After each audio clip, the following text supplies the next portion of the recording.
Hi, and welcome to week number 6 of class. In this week, we will cover chapter 8. I'll talk about that in just a moment, but I want to point out something to you, give you a heads up that a week from Monday, test number 2, which is our first unit test, is due by 11:59 p.m. I'll have a couple announcements coming out this week explaining what the test is about, maybe some tips on how to prepare and get yourself ready for it. And so read those announcements when they come out. Certainly, if you have any questions about it, let me know. For those of you that did not take test number 1 in the first week of class, you need to do that. You need to get that done because you need to sign up for Honor Lock, and you want to do that before attempting to take test number 2.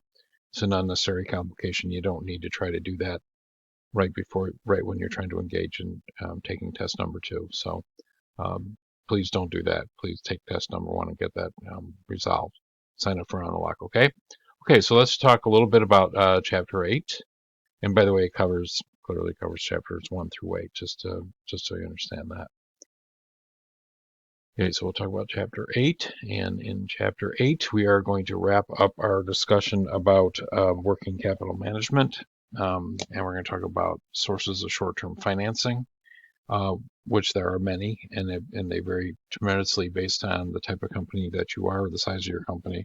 But most companies absolutely use short-term financing to meet whatever needs that they have, just to operating the organization. So we're going to talk about short-term funds, where they come from, different types of things that you can use. Kind of a common one that's used is trade credit from suppliers who offer terms on purchases, so that when you pay them back in the short term, you get a benefit to do that. So we're going to talk about what goes into that. But there's all different types of short-term financing to do. Bank loans are usually short-term, and they should be paid off from funds from the normal operations of the firm. We can talk about the risks of making sure that you're able to do that.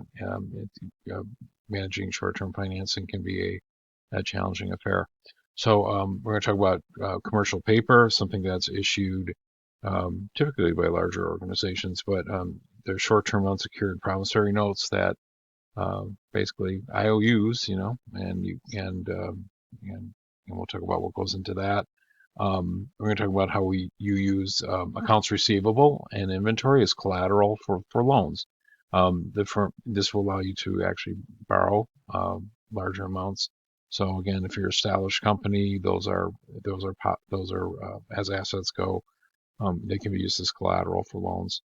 And then we're going to talk about hedging, which is basically participating in financial markets, essentially to reduce risk on certain types of borrowing that you do. And hedging allows you to kind of attempt to at least reduce that risk. And we'll talk about that. So that's what we cover in chapter 8. Good luck with it.